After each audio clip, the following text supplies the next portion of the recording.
Jesus, Hora da Verdade, transmitindo Fundamentos da Fé Cristã, Romanos, capítulo 11. Pergunta então, acaso rejeitou Deus o seu povo? De maneira alguma, pois eu mesmo sou israelita, descendente de Abraão, da tribo de Benjamim. Deus não repeliu o seu povo, que ele de antemão distinguiu. Desconheceis o que narra a Escritura no episódio de Elias, quando esse se queixava de Israel a Deus: Senhor, mataram vossos profetas, destruíram vossos altares, fiquei apenas eu e ainda procuram tirar minha vida. 1 Reis 19:10. Que ele respondeu à voz divina: reservei para mim 7.000 homens que não dobraram o joelho diante de Baal. 1 Reis 19:18. É o que continua a acontecer no tempo presente.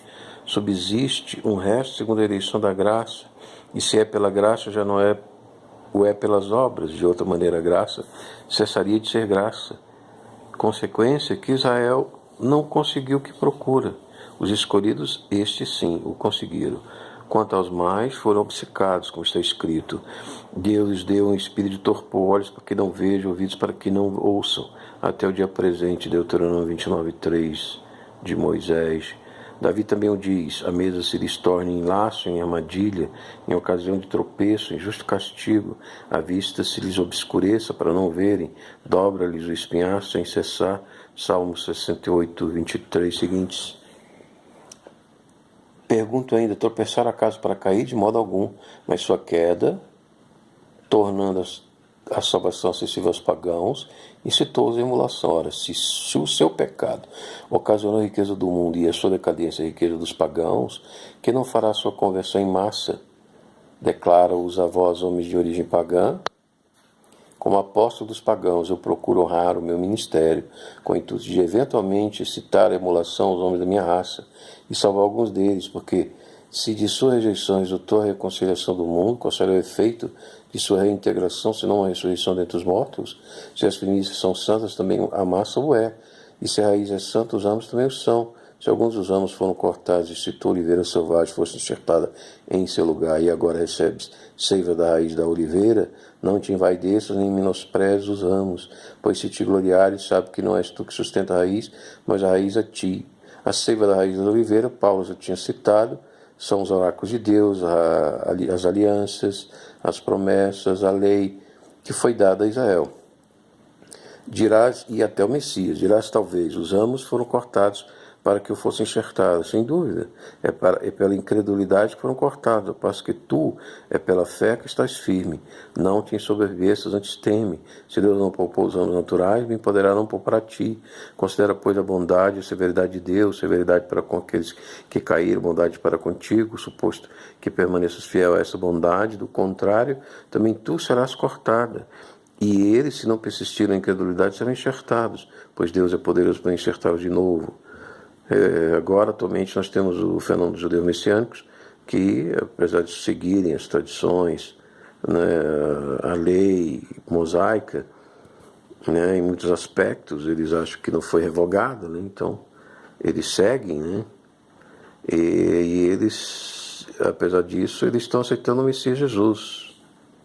Mas a gente vê aí uma dificuldade em compreender, aceitar completamente a doutrina da salvação pela graça e pela lei do coração.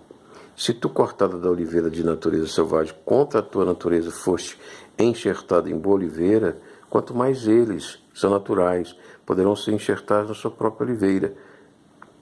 Então, nós já vemos que são em Israel, estima-se 15.000 os judeus messiânicos, e crescendo a cada dia. Paulo prossegue: não quero, irmãos, que ignoreis esse mistério, para que não vos gabeis de vossa sabedoria. Esta cegueira de uma parte de Israel só durará até que haja entrado a totalidade dos pagãos. Então a nossa sabedoria, a nosso entendimento, conhecimento da soteriologia bíblica da salvação não deve ser motivo de soberba, mas de humildade e temor a Deus diante da graça que nós, pagãos e judeus, alcançamos. Então Israel em peso será salvo, como está escrito: virá de Sião o libertador, apartará de Jacó a impiedade, e essa será a minha aliança com eles quando eu tirar os seus pecados.